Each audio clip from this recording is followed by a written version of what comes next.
Seperti Allah SWT. Besok Nabi sedang khutbah lagi, datang lagi Arabi, ya Rasulullah, ini dah kelebihannya. Dah kelebihan. Maka Nabi berdoa, istisha, minta dihentikan hujan. Dan Alhamdulillah langsung berhenti dengan izin Allah Tabaraka wa Ta'ala. Ini namanya tawassul dengan doa orang saleh. Nabi adalah yang paling saleh. Yang kedua dalilnya hadis Anas ibn Malik yang juga diriwayatkan oleh Imam Al-Bukhari dan Ibnu Hibban, At-Tabrani dalam Ad-Du'a dari Thumamah bin Abdullah ibn Anas dari datuknya Anas ibn Malik radhiyallahu anhu anna Umar bin Al-Khattab radhiyallahu anhu kana idza quhitu istasqa bil Abbas bin Abdul Muttalib, bahwa Umar bin Khattab radhiyallahu anhu apabila datang musim kemarau, istasqa bil Abbas bin Abdul Muttalib, beliau istisqa minta hujan dengan Abbas bin Abdul Muttalib. Faqala, lalu dia berkata, Allahumma inna kunna natawassalu ilaika binabiyyina fatasqina wa inna natawassalu ilaika bi'ammi nabiyyina fasqina fayusqaun.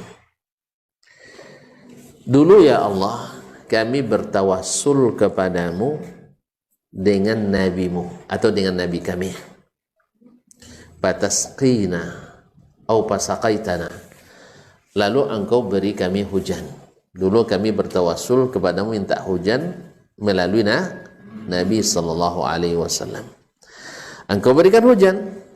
Wa inna natawassalu ilaika bi'ammi nabiyina. Sekarang kami bertawassul kepadamu dengan paman nabi kami, yaitu Abbas bin Abdul Muttalib. Fasqina, maka turunkanlah hujan kepada kami, fayusqauna, sehingga mereka diberikan hujan. Kaum muslimin dan muslimat, hadis ini juga hadis sahih riwayat Imam Al-Bukhari, Ibnu Hibban dan At-Tabrani dalam Ad-Du'a. Hadis ini oleh sebagian saudara kita menjadi penetrasi bolehnya bertawassul dengan kehormatan seseorang, kedudukan seseorang di sisi Allah.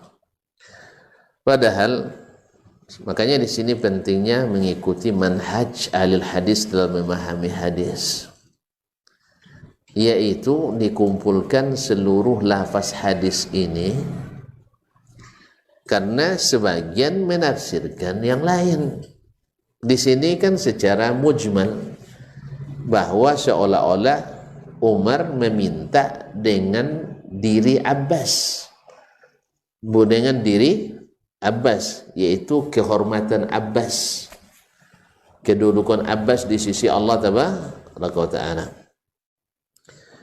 Nah, disinilah datangnya tawassul bid'i yang baru di masa belakangan, yaitu bertawassul dengan kehormatan Syekh Fulan, Kiai Fulan, Ustadz Fulan, Alim Fulan, Abid Fulan. Misalnya bertawassul dengan kedudukan Syekh Abdul Qadir Al-Jilani misalnya, atau bertawassul dengan kedudukan Syekh si Fulan dan si Fulan. Masing-masing negara punya syekhnya masing-masing itu. Berdasarkan hadis ini, karena zahirnya kami dulu bertawassul kepadamu dengan nabi kami, ya kan? Ya, berarti dengan zat nabi. Nah, sekarang kami bertawassul kepadamu dengan paman nabi kami, berarti dengan Abbas, yaitu dengan dirinya Abbas itu, atau kedudukannya di sisi Allah. Artinya dengan hak Abbas turunkan hujan. Jelas? Maka tawassul ini berarti kan tambah jenis yang baru, yaitu tawassul dengan kedudukan seorang saleh di sisi Allah, baik yang hidup maupun yang mati. Jelas? Ini subuhannya jelas ya. Nanti apa jawabannya harus lebih jelas. Kalau tidak, tambah kacau nanti kaum muslimin. Jadi dijadikannya hadis ini sebagai penetrasi. Padahal Kalau dikumpulkan lafaz-lafaz hadis ini, akan kita temukan satu, bahwa Umar radhiyallahu anhu bukan berdoa atau bertawassul dengan zatnya Abbas atau dengan kedudukan Abbas, tetapi dengan doanya Abbas. Dalam riwayat lain disebutkan bahwa qum ya Abbas fastasqi au fad'u. Bangkitlah Abbas atau berdirilah Abbas, maka mintalah hujan atau berdoalah kepada Allah. Berarti di sini Umar radhiyallahu anhu bukan bertawassul dengan dirinya Abbas, tetapi dengan doanya Abbas. Berarti hadis ini kembali ke jenis yang ketiga, yaitu bertawassul dengan doa orang saleh. Yang kedua, kaum muslimin dan muslimat, kalau Umar mengatakan kami dulu bertawassul dengan Nabi kami, kalau maknanya kedudukan Nabi, kenapa Umar tidak juga berdoa sekarang dengan kedudukan Nabi Muhammad SAW? Jelas? Karena orang yang menjadikan hadis ini sebagai bukti boleh bertawassul dengan zat seseorang, kan hadis ini dalilnya. Kenapa Umar tidak melakukan seperti yang kita klaim tadi? Karena kedudukan Nabi SAW semasa hidup dan setelah matinya berubah atau tidak kedudukannya di sisi Allah? Berubah atau tidak? Ya enggak. Nabi tetap akramul khalq ala Allah, orang yang paling mulia di sisi Allah, yang paling bertakwa kepada Allah, walaupun beliau sudah meninggal.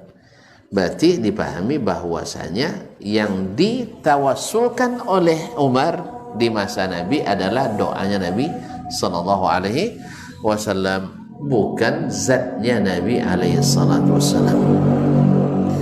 Andainya zat, kenapa Umar tidak langsung aja ke Nabi? Mana yang lebih mulia, Nabi daripada Abbas? Nabi lebih mulia.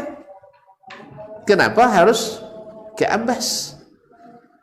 Nah, kan Abbas masih hidup. Nah, misalnya kan, memang Abbas yang masih hidup, apakah lebih hebat dari Nabi yang sudah mati? Hah? Ayo, jawabannya kan Nabi, Abbas kan masih hidup. Nah, apakah Nabi Abbas yang masih hidup lebih mulia dari Nabi kita yang sudah mati? Tidak. Tetap Nabi kita yang sudah meninggal tetap lebih mulia. Yang keempat, dan tuan-tuan klaim juga Nabi bisa dipanggil keluar. Iya kan?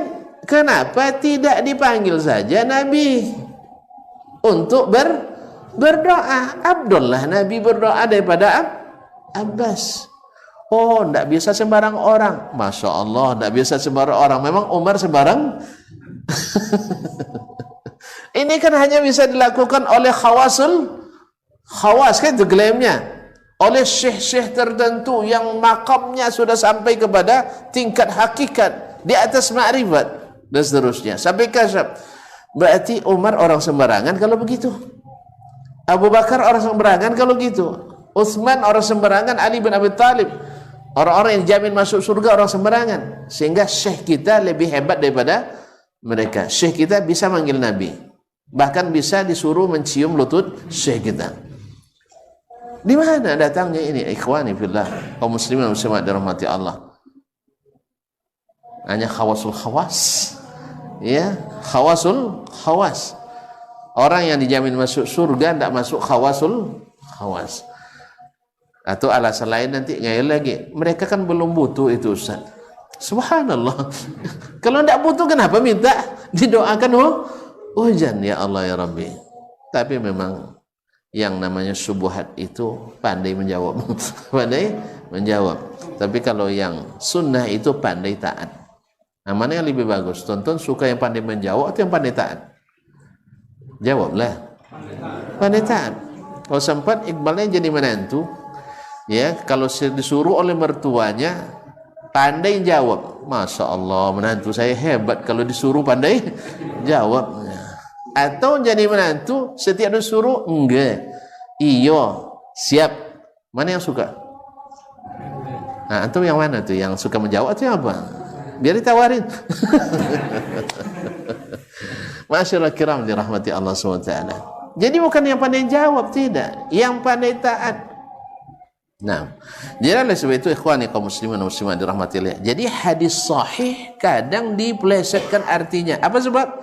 Karena diambil satu lafaz tidak dibandingkan, dikomparasikan dengan lafaz-lafaz yang lain yang menunjukkan bahwa yang dimaksud oleh Umar dengan Abbas natawassalu bi ammi nabiyina bukan bertawassul dengan zatnya, tapi bertawassul dengan doanya. Buktinya dia katakan dalam riwayat lain, qum ya Abbas fad'u. Abbas, ayah berdiri dan berdoa. Lalu Abbas pun mengangkat kedua tangannya dan berdoa dan Allah turunkan hujan.